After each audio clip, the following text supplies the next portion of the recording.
ఉపాధి హామీ 16వ విడత సామాజిక తనిఖీ ప్రజావేదికను మంగళవారం బోయిన్పల్లి మండల పరిషత్ కార్యాలయంలో నిర్వహించారు.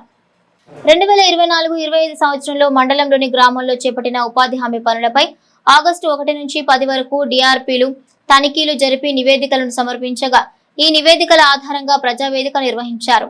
ఈ కార్యక్రమానికి డిఆర్డీఓ శేషాద్రి, జెడ్పీ సీఈఓ వినోదులు ముఖ్య అతిథులుగా హాజరయ్యారు. ఈ సందర్భంగా అధికారులు సంవత్సర కాలంలో జరిగిన పనుల వివరాలను చదివి వినిపించారు. మండలంలో మొత్తం 6,28 లక్షల విలువైన పనులు జరిగినట్లు గుర్తించారు. డిఆర్డీఓ శేషాద్రి మాట్లాడుతూ వేతనాల రూపంలో 2,94,32,000 రూపాయలు, మెటీరియల్ ఖర్చులుగా 2,47,08,000 రూపాయలు, ఫైర్ వేతనాలుగా 20,000 రూపాయలు ఖర్చు చేసినట్లు తెలిపారు.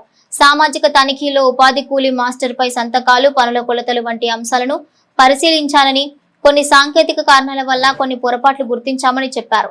ఈ సందర్భంగా 4,000 జరిమానా విధించగా 12,162 రూపాయలు రికవరీ చేయాలని ఆదేశించినట్లుగా చెప్పారు. ప్రతి కూలీకి ఉపాధి కల్పించేలా అధికారులు కృషి చేయాలని సూచించారు.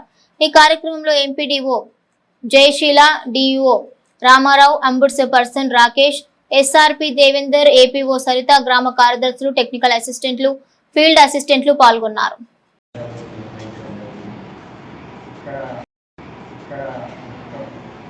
సామాజిక తనిఖీ కార్యక్రమాలు నిర్వహించి అన్ని గ్రామ పంచాయతీ పరిధిలో చేపట్టిన పనులను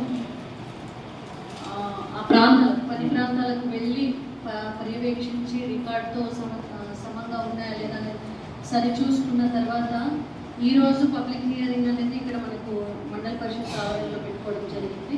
ఇట్టి సమావేశానికి మండల పరిషత్ ప్రత్యేక అధికారి గారు కూడా హాజరైనారు. అదేవిధంగా మా జిల్లా డిఆర్డీఓ సార్ గారు, అదేవిధంగా విజిలెన్స్ ఆఫీసర్ రామారావు సార్ గారు, క్యూసీ సార్, అట్లాగే ఆగస్టు 1 నుంచి ఇప్పటి వరకు గ్రామ పంచాయతీల అన్నింటిలో కూడా వీరికి అంటే అందరం కూడా ఒక ఏమంటారు కోఆర్డినేషన్తో వెళ్ళి రికార్డు కానీ మోఖామిగా కానీ అన్ని సరి చూసుకున్నాకనే ఈ వేదికల్లో ఇవన్నీ అంశాలను డిఆర్డీఓ గారు సునిశ్చితంగా పరిశీలించడం జరిగింది. దీనివల్ల అంటే మేమందరము కొన్ని సూచనలు కూడా వారు జారీ చేయడం జరిగింది. కొన్ని ప్రాసెస్ వయలెన్స్ అనేది చిన్నవి జరిగినప్పటికీ కూడా వాటిని కూడా మేము తదుపరి నెక్స్ట్ ఫైనాన్షియల్ ఇయర్లో అట్లాంటి లోపాలు జరగకుండా చూసుకుంటామని చెప్పేసి అందరికీ కూడా ఇది ఈ పబ్లిక్ హియరింగ్ సభ అనేది చూసిందని చెప్పి 6,28 లక్షల రూపాయలు మెటీరియల్ మన పిఆర్ వర్క్స్ అన్నీ కలిపి 6,28 లక్షలు చేయడం జరిగింది. ఇందులో ముఖ్యంగా మన ఎక్స్పెండిచర్ వేజ్ పైన 4,37,00,000, మెటీరియల్ పైన పిఆర్ వాళ్ళు 2,84,00,000, మన ఈజీఎస్ తరఫున 3,38,00,000 మొత్తం టోటల్ పేమెంట్ చేయడం జరిగింది. ఇక్కడ మన ప్రజావేదికలో చిన్నగా ఎట్లా ప్రతి మస్టర్ పైన ఏసీకలు ఎవరు వచ్చి వారంటీ కలుస్తారు, వాళ్ళు ఎక్కడ పైసలు పడతాయా, దాని తర్వాత వర్క్స్ దగ్గర మెజర్మెంట్స్ చేస్తారు. ఇవన్నీ చిన్నగా మనం పరిశీలించిన తర్వాత రికవరీ వచ్చిన అమౌంట్ ఏంటంటే 16 కోట్లు. దాదాపు ఓన్లీ రికవరీ వచ్చినంటే మనకి ఏదో చిన్న అంటే రికవరీ అంటే వాళ్ళు తిన్నట్టు కాదు.